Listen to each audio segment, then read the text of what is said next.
Okay, we're going to do another video here on the tethering to teach these puppies not to jump on you. So first step is to get them used to being on the tether pole that you can stand beside them without them going crazy. It takes a little bit to condition them. But this is how we teach them not to jump on either you or someone else that you care about. And so this is the first step, is get them used to being on these poles. Then the second step is as we walk around them, we get their attention. Noticing that we do not have training collars on them. There's regular nylon collars. The training collars could hurt them if they would jar themselves really hard. So now, these dogs have just been brought out, so they're very full of energy. And I want to show everybody how to do this with puppies that are full of energy, so that you get the real kind of like a raw footage type of thing.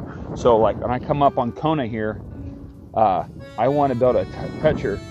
Oh, that's a good girl, without her jumping up on me. Good girl, Kona. That's a good girl. Good girl. That's a good girl. I walk away.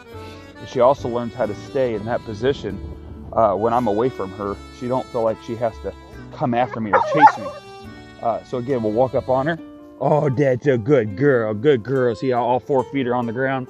Good girl. She gets praised for allowing me to approach her. Now Sadie, we'll do the same thing with her. See how she's jumping? We'll back away. She's jumping, back away from her. I'll approach her.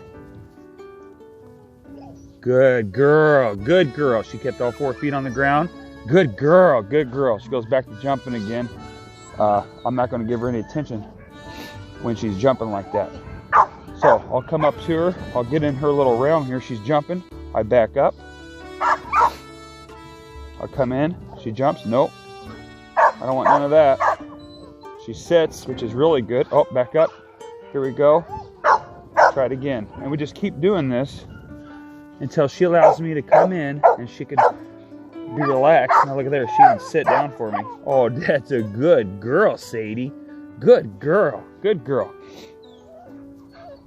So it just teaches these dogs to kind of conserve their energy. And the more I do this, the more relaxed the dogs will be, and it teaches them they'll learn the distance between the pole and out here.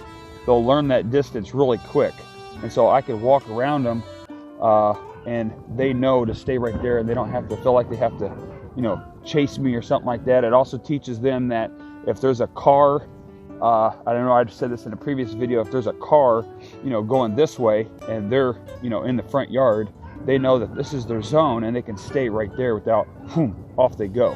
So it's their best for their safety is the key thing here. And the reason we use this tether pole is the importance in training as a whole, is that I don't teach this dog or train this dog. If this thing was not here, right, and I did not want her, Sadie, to jump on me, there's no way to back that or that command up without this leash here. So what some might do is use a knee to the chest, which I don't like doing that. Hey, I just saw something. No. Had a little rock there. I'm not sure how it got there. So we want a way to back up our command. So if we say no, or if we say come, we want to be able to back that up. So by this tether pole, it allows us to back that up when we say that we want to approach the dog, and she starts to jump on me. That's a girl. Good girl, Sadie. Good girl. If she would start jumping like that, there's no physical contact, but I can back that command up, so to speak, by just stepping away from her.